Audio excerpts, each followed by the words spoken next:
Yeah, so I'm David from Grey and Gold Cider. I'm the founder and cider maker, and we're at the Wild Things Fest at the beautiful Junction Craft Brewery. So what brought you here today specifically? Actually, I reached out to Crystal. I wanted to come last year, but I had another thing, so I couldn't come. And then I reached out to Crystal because we do a lot of wild ferment. I think wild ferment's a really key thing to do with cider, and so I wanted to be a part of it. So the wild ferment idea is something a little different. Not that many people know that much about it. Can you tell me how that process is, and how does it really differ from something that you would get made in a more traditional way? Yeah, well, it's funny that you say more traditional, because the traditional way is actually wild or spontaneous fermentation. But for sure, the dominant way, the commercial way, is to inoculate your cider with a commercially processed yeast, and that will produce a very consistent result time after time.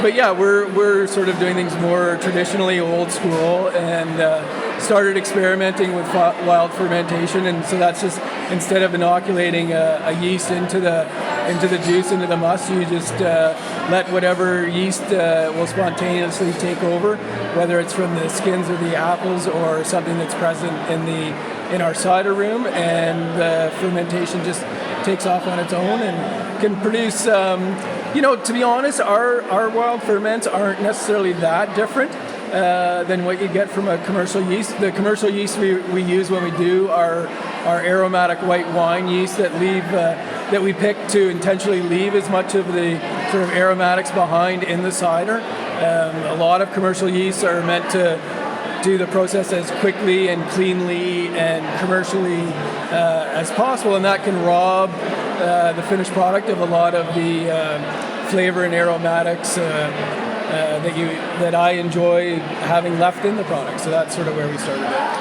And it's obviously a lot more difficult to do the work, right? So what's the challenges that you've come across? Yeah, it's not harder to do. The downside is that you will sometimes get a product that maybe doesn't taste the way you want to taste. And as I said, to be honest with us, we haven't really had any overly off ferments. We tend to ferment in really small batches, and so if we get one that gets a little funkier maybe than we want, we'll just blend it back with something that came out a little cleaner, and yet leaves enough of a sort of wild character that people looking for something a little different will hopefully find in our cider. So what is it that we're sampling here today?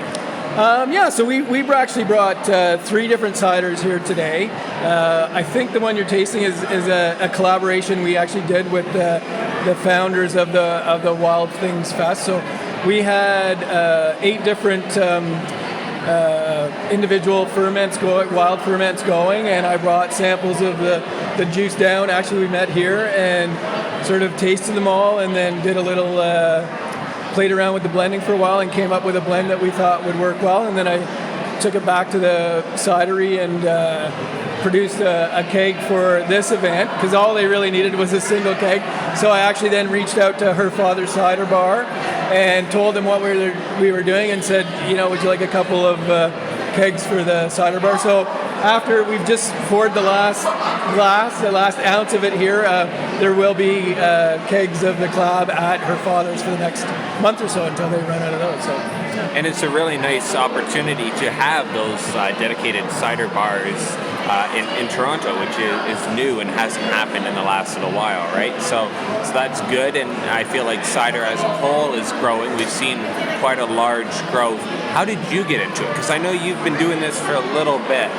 Yeah, I mean, I started out as just making it in my basement, and had always been a cider fan, but really had just been drinking commercially available ciders, and I found it a refreshing, sessionable drink, but nothing that really excited me. And it was a trip to County Cider where I first tasted what I would call some real cider, and then experiencing West Ave in some of the licensees bars and restaurants in Toronto, that I sort of realized what cider could be, and that really excited me, and I started exploring getting more creative with my cider making, and then decided to try it as a commercial venture, and it's been great fun.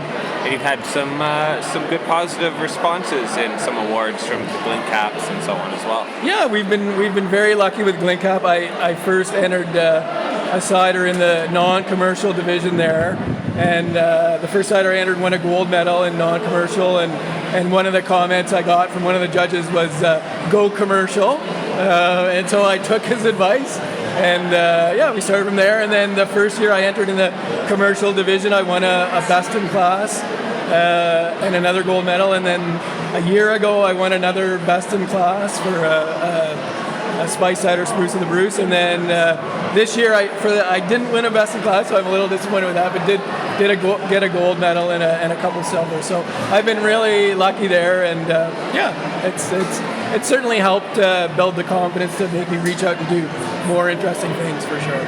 And what gives you the idea or the opportunity to try new things, and where do you sort of plan on going from here? Yeah, I mean, it's easy for us because we're small, so doing different stuff and sort of trying to carve out a niche that to do something that isn't being done is so it's easy for us to experiment. I know it's hard for the commercial guys when they're just trying to fill orders and do volume to try and make a buck, because the economics of cider in Ontario are pretty tough. So in some ways, I know even some of the big commercial guys would love to do more experimenting and stuff like that, and they just it's really hard for them. So in some ways, it's easier for us as a small guy to do more different stuff. And you mentioned two of really the staples in the province right now. Are there some others that you're really liking, either in Ontario or maybe a little further abroad, that you would really like to suggest maybe giving a chance to try, other than yourself? Yeah, no, I mean, I don't want to leave anybody out, but I mean, County and West Ave, I'm big fans of. What Tarek's doing at Revel is obviously very exciting. I guess my first sort of opening to cider outside of Ontario was when I went down to Cornell and did some studying there, and New York State has a lot of amazing heritage ciders that are a lot of similar to the sort of basic ciders I'm trying to do. Planning a trip to England in July, so I'm looking forward to tasting some stuff over there. I've met some of the cider makers there at Glint Cap and at CiderCon, so looking forward to that. And I guess finally, just to wrap up before we get back, so you can pour a little bit more at the end of the day here, where can people get more information about what you're offering, and or where can they try it?